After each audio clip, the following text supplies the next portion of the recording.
நம்ம இப்போ பார்க்க போகிறது டே 28 கிளாஸ் தான். டே 28 கிளாஸில் என்ன பார்க்க போகிறோன்னா, நம்ம இது வரைக்கும் கர்சிவ் ரைட்டிங்ஸில் எல்லா லெட்டர்ஸும் பேட்டர்ன் ப்ராக்டிஸ் எல்லாமே முடிச்சிட்டோம். இப்போ வந்து வேர்ட்ஸும் ப்ராக்டிஸ் பண்ணிட்டோம். அடுத்து நெக்ஸ்ட் சென்டென்சஸ் ஸ்டெப் பை ஸ்டெப்பாக தான் போகிறோம். 28 கிளாஸில் வந்து சின்ன சின்ன சென்டென்சஸ் தான் நம்ம ரைட் பண்ணி ப்ராக்டிஸ் பண்ண போகிறோம் கர்சிவ் ஹேண்ட் ரைட்டிங்கில். 27 கிளாஸஸும் நம்ம முடிச்சிருக்கிறோம். அதோட எல்லா லிங்க்கும் கீழே இருக்குது, நீங்கள் வேணும்னா செக் பண்ணிக்கோங்க. இப்போ வாங்க கர்சிவில் சென்டென்சஸ்லாம் கர்சிவ் ரைட்டிங் எப்படி ரைட் பண்ணலாம் அப்படிங்கிறத பார்ப்போம்.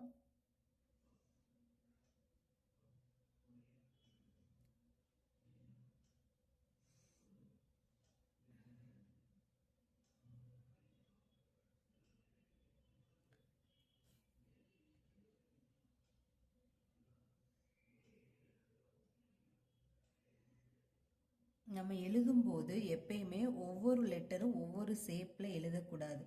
லெட்டரோட ஷேப் அண்ட் சைஸ், இப்போ நம்ம 3 லெட்டர்ஸ் இப்போ பேக்கில் எழுதுறோம்ல, பிஏஜி பேக் அப்படின்னு எழுதும்போது மேக்ஸிமம் இந்த 3 லெட்டர்ஸோட ஷேப்பும் நம்ம பார்க்குறதுக்கு கரெக்டாக ஈக்குவலாக இருக்கணும். அதே மாதிரி ஒரு வேர்டு, இந்த ஒரு வேர்டுக்கும் இந்த வேர்டுக்கும் இடையில இருக்கிற கேப் கரெக்டாக ஒன் ஃபிங்கர் அளவு, அந்த மாதிரி அளவு தான் விடணும். ரொம்ப கேப் பெருசாகவும் விடக்கூடாது, ரொம்ப குட்டியாகவும் விடக்கூடாது. நம்ம எழுதும்போதே தெரியும் அப்ராக்சிமேட்டாக நமக்கு இந்த கேப் விட்டால் கரெக்டாக இருக்கும் அப்படின்ட்டு. அதே மாதிரி லெட்டர்ஸோட ஷேப் அண்ட் சைஸ் வந்து ஒரே மாதிரி ஈக்குவலாக இருந்தால் பார்க்குறதுக்கு நம்ம ஹேண்ட் ரைட்டிங் லுக்காகவும் நீட்டாகவும் இருக்கும்.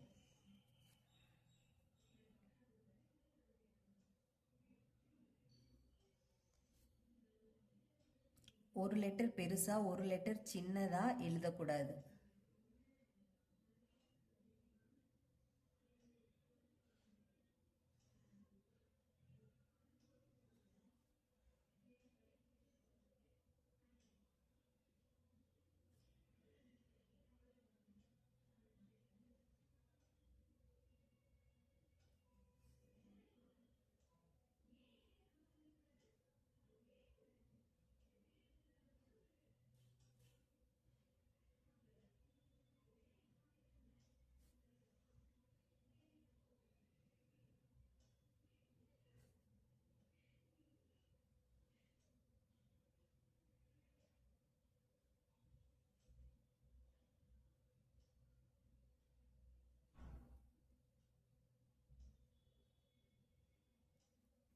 நீங்களும் இதே மாதிரி நிறைய ப்ராக்டிஸ் பண்ணி பாருங்கள். உங்களுக்கு தெரிஞ்ச சென்டென்சஸ்லாம் ரைட் பண்ணி எழுத எழுத ஸ்பீடும் வரும், நமக்கு லெட்டர்ஸும் ஷேப்பும் கரெக்டாக நீட்டாகவும் வரும்.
நீங்களும் இது மாதிரி நிறைய சென்டென்சஸ் ரைட் பண்ணி பாருங்கள், உங்களுக்கும் ஹேண்ட் ரைட்டிங் நீட்டாக வரும்.